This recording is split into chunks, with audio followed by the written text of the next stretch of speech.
que até o vento e o mar obedecem.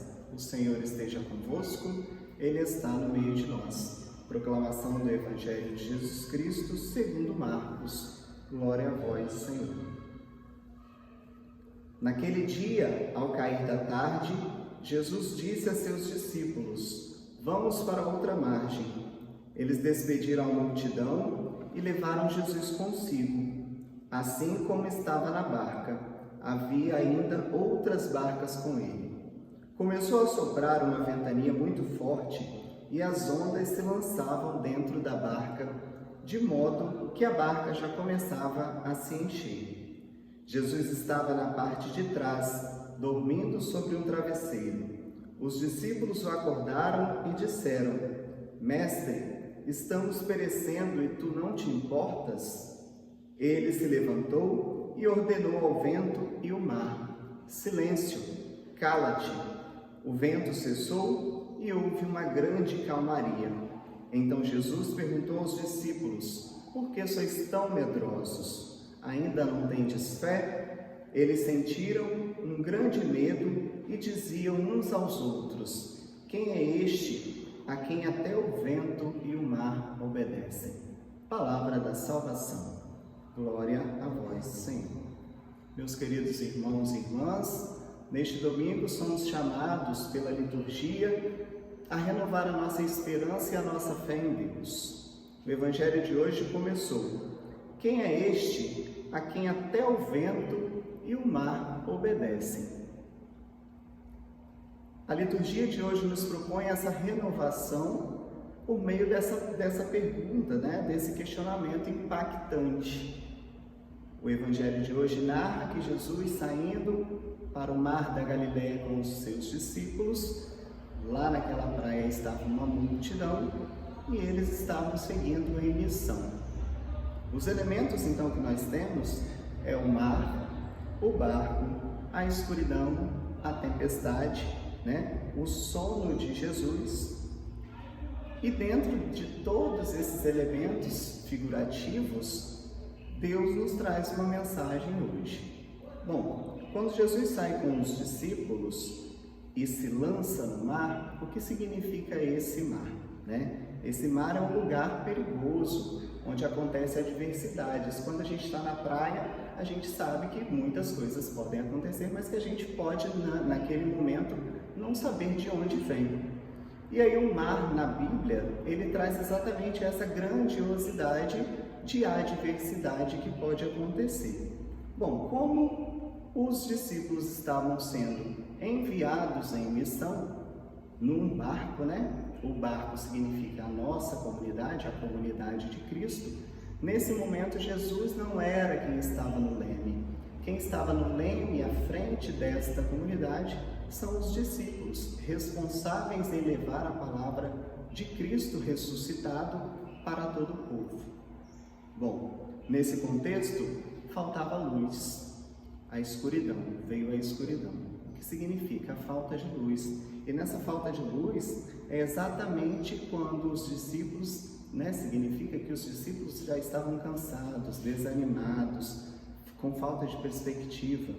Quantas vezes na nossa vida, nós também nesse barco da vida, com tantos agitos e tantas adversidades, nos encontramos sem forças para continuar a nossa caminhada, na nossa navegação, como estamos falando do barco.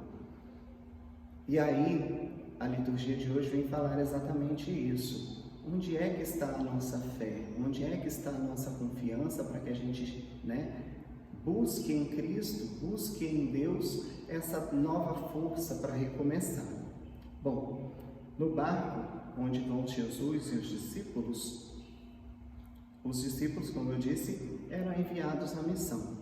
Mas aconteceu um episódio em que a tempestade, ou seja, mais um momento que vem balançar a nossa vida, mais um momento que vem mostrar a dificuldade que esses discípulos estavam passando nesta caminhada, eles se encontram numa situação de desespero ao ponto de achar que, como Jesus estava dormindo, eles estavam sendo abandonados.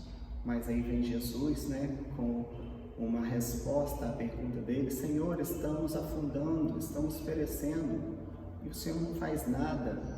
E aí ele vem imediatamente e diz: filho, onde está a tua fé?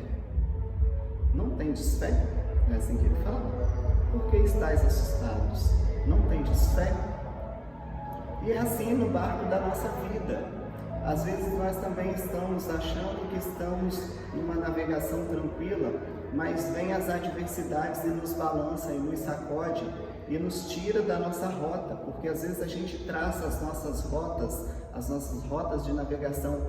Vou passar por isso, vou andar para aquilo, vou chegar no meu destino. Só que nesse intervalo, entre esses dois pontos, muitas coisas podem acontecer. Assim como os discípulos, eles estavam organizados a sair em missão, mas veio a tempestade, veio a escuridão, né? E nessa tempestade, nessa escuridão, muita coisa aconteceu. E principalmente o teste da fé. Onde está a tua fé? Esse foi o questionamento. Estamos hoje vivenciando, hoje não, mais de ano, vivenciando essa navegação por esse mar da vida, onde cada dia que passa, a gente se entristece com uma coisa, com uma notícia, a gente se alegra com outra notícia, mas estamos navegando e às vezes as dificuldades são tantas que a gente acaba se colocando na mesma situação desses discípulos. Jesus, estamos perecendo e tu não fazes nada. E aí ele vem e nos dá uma cutucada e diz: onde está a tua fé? Né? Às vezes a gente se encontra como aquela multidão lá na praia. Estamos em multidão atrás de Cristo, mas também somente atrás do milagre. E não é só atrás do milagre que a gente deve ir. A gente deve ir, né, não somente atrás de milagre, mas através de renovação de esperança. Nós temos que ir atrás daquilo que não só faz bem a mim, mas que faz bem a toda a comunidade. A barca hoje representa a nossa comunidade. Será que a nossa comunidade está bem? Será que a nossa barca está bem? O que eu tenho feito para que a barca de Cristo continue navegando por mares, né? Por mares ainda não conhecidos? Estou fazendo a minha parte de missionário, de missionária, porque ele vem nos falar no final, né? Eles se sentiram, os discípulos sentiram um medo tão grande ao ponto de desacreditar. Quem é este? Quem é este que até o mar e o vento eles obedecem? E às vezes falta tanta intimidade de Deus, né? Nossa, com Deus, que nós acabamos duvidando das maravilhas que Ele faz em nossa vida. E o Evangelho de hoje vem falar exatamente disso. Se a gente observar também, depois durante a celebração presencial, a gente vai falar sobre a primeira leitura, a segunda leitura, mas você que está em casa assistindo esse vídeo, eu te convido a ler o livro de Jó, que a mensagem de hoje é muito parecida com desses discípulos. Jó, ele passa por muitas adversidades, coisas ruins, mas ele não se prende à fala do homem, ele se prende à intimidade que ele tem com Deus. É essa intimidade que nós somos chamados. Nós somos chamados, sim, a sair da nossa zona de conforto, a sair da praia e vir para o mar, a testar a nossa fé, mas não somente testar, e sim demonstrar e provar que nós acreditamos nesse Deus, que Ele é total. Esse Deus que Ele pode fazer e fará muito mais por mim e muito mais por você, isso dependendo da nossa fé. Nós sabemos que Ele é um Deus que Ele não vai medir porque você é bonzinho ou porque você é mauzinho, não. Ele vai agir conforme nós somos, eu, como eu sou, conforme você é, conforme o meu coração é. E nesse domingo, quando nós estamos entrando nessa marca de Cristo, nós somos chamados a observar, a ver como que está essa nossa caminhada missionária. Será que eu me lancei nesse mar? Será que eu me lancei nesse mar para testemunhar que Cristo está vivo e no meio de nós? Esse Deus Pai, Filho e Espírito Santo que celebramos há pouco tempo, uno e trino. Então que possamos durante essa semana, diante de tanta adversidade que a gente está passando, estar meditando e analisando a nossa vida, e analisando a nossa barca. Como está a minha barca? Quem está no leme? É Deus que está no leme? É a Ele que eu garanti, que eu coloquei, que eu confiei que Ele conduzisse, ou os meus planos estão à frente dos planos de Deus? Porque às vezes na nossa barca a gente quer ficar no próprio leme, só a gente conduzindo, e não quer deixar que Deus haja na nossa vida. E aí quando a gente vai agir por nós acabamos desacreditando na proposta que Deus tem para cada um de nós. E é essa proposta que o Evangelho de hoje nos traz: renovar a nossa fé, entregar as nossas inseguranças, as nossas incertezas na mão de Deus e deixar que Ele haja no tempo dele. Louvado seja o nosso Senhor Jesus Cristo, para sempre seja louvado.